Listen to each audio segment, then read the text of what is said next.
Tonight I was invited to a screening to see the movie Big Fish and Begonia. It's a Chinese movie, believe it or not, subtitled, yes, being classy tonight, and that got released last month. So it was really exciting to see.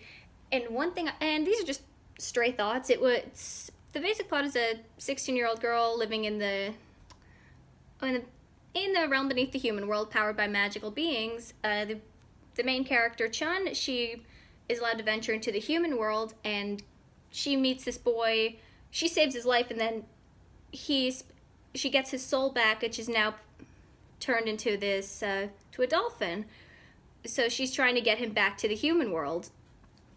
And one thing I've noticed, it feels like a fairy tale. It's got ties to, at least it reminded me of some Hans Christian Andersen stories. I got a big Little Mermaid vibe out of it.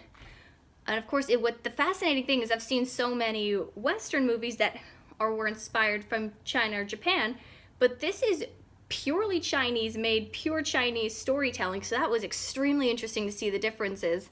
I've seen a couple of them, not so much animation, but movies made in China, so I do notice the storytelling is a little different. For the foreign films I've seen, whereas Western films tend to be bound to a clear 3-act structure, whereas, at least for what I've seen from China and Japan, not as much. They do tend to meander more. They don't really seem to have this straight up beginning, middle, end, but there's always an emotional catharsis. It seems to run much more on emotion rather than this happens, this happens, this happens, which can be great. Which there's no ways particularly better or worse. It's just different.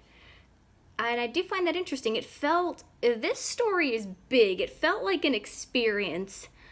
And I'm still blown away by how gorgeous it is. They seamlessly mesh 2D and 3D animation together.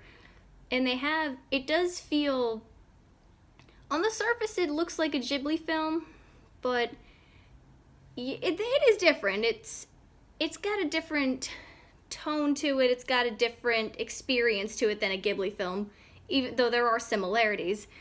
So I find it's how interesting it is, how it ultimately comes out to this. You get these messages on, I notice the characters do tend to sacrifice themselves for each other, giving each other their lives, and it's very interesting to see. You can interpret a lot about what that means, about sacrifice, about reciprocity, giving your life for somebody else, what that means, what you should do with your life, how much you give to someone else.